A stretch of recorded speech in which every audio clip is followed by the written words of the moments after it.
누가 홀로 가는가? 태양이 홀로 간다. 안녕하세요. 감성편지의 김다원입니다. 아프리카를 여행하던 유럽인이 기이한 일을 겪습니다. 앞서가던 원주민이 갑자기 걸음을 멈추고 그냥 서 있더랍니다.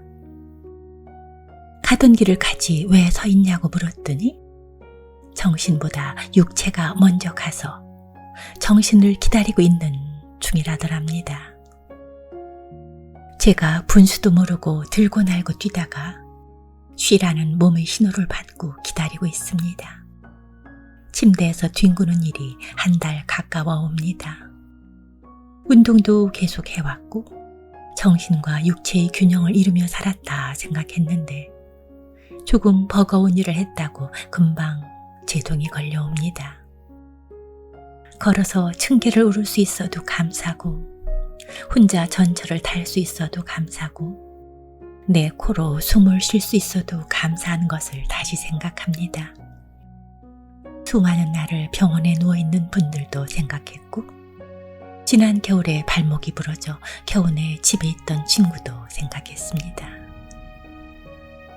얼마나 답답할까, 얼마나 외로울까. 그런데 법정 스님은 홀로 사는 것에도 즐거움이 있답니다. 홀로 사는 분들에게 위로가 될까 하여 읽어드립니다. 홀로 사는 즐거움입니다.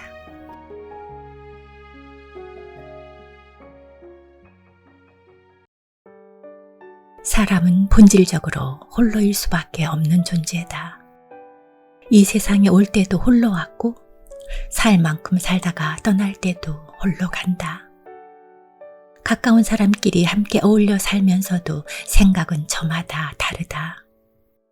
사람의 얼굴이 각기 다르듯 삶의 바탕을 이루고 있는 업이 서로 다르기 때문이다.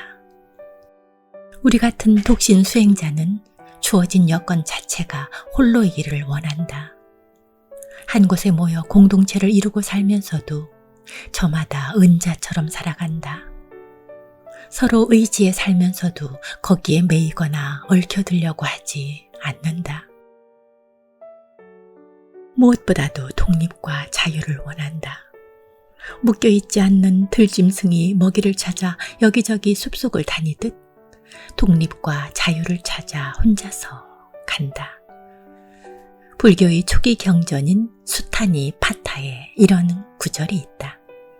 만일 그대가 지혜롭고 성실하고 예절 바르고 현명한 동반자를 만났다면 어떤 어려움도 이겨내리니 기쁜 마음으로 그와 함께 가라. 그러나 그와 같은 동반자를 만나지 못했다면 마치 왕이 정복했던 나라를 버리고 가듯 무소의 뿔처럼 혼자서 가라. 어차피 저마다 자기 식대로 사는 게 인생이다. 똑같이 살라는 법은 없다. 홀로 사는 사람들은 진흙에 더럽히지 않은 연꽃처럼 살려고 한다. 홀로 있을 때 전체인 자기의 있음이고 누구와 함께 있을 때 그는 부분적인 자기이다. 우리 시대의 영적인 스승 크리슈나 무르티도 일찍이 말했다. 홀로라는 낱말 자체는 물들지 않고 순진무구하고 자유롭고 전체적이고 부서지지 않는 것을 뜻한다. 당신이 홀로 있을 때 비로소 세상에 살면서도 늘 아웃사이더로 있으리라. 홀로 있을 때 완벽한 생동과 협동이 존재할 수 있다. 왜냐하면 인간은 본래 전체적이기 때문이다. 무리로부터 떨어져 나와 단지 혼자 지낸다고 해서 과연 홀로 있음인가? 홀로 있을수록 함께 있다는 가르침은 홀로 있음의 진정한 의미를 가리킨다. 즉, 개체의 사회성을 말한다. 모든 것은 서로 이어져 있다. 바다 위에 외롭게 떠있는 섬도 뿌리는 대지에 이어져 있듯. 고독과 고립은 전혀 다르다. 고독은 옆구리께로 스쳐 지나가는 시장기 같은 것. 그리고 고립은 수인처럼 갇혀있는 상태다. 고독은 때론 사람을 맑고 투명하게 하지만 고립은 그 출구가 없는 단절이다. 다코타족 인디언 오이에사는 이렇게 말했다. 진리는 홀로 있을 때 우리와 더 가까이 있다.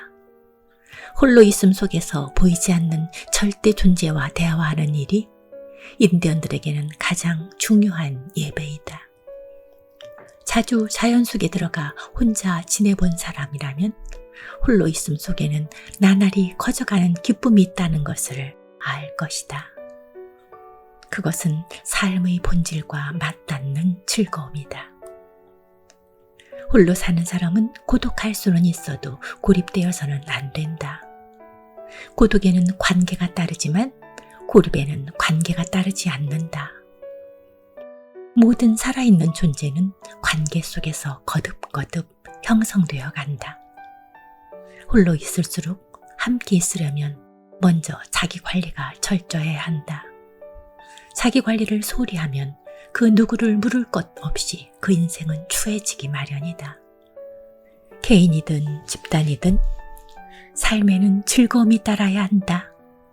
즐거움이 없으면 그곳에는 삶이 정착되지 않는다. 즐거움은 밖에서 누가 갖다 주는 것이 아니라 긍정적인 인생관을 지니고 스스로 만들어가야 한다.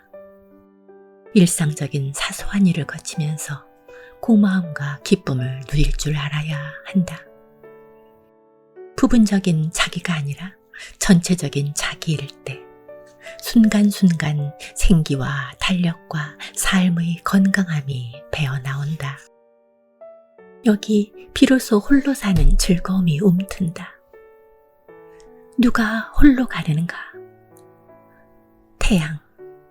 태양이 홀로 간다. 인도의 가장 오래된 베다 경전에 나오는 문답이다. 내가 소시적부터 즐겨 외는 청마 유치원 선생의 심산이란 시가 있다.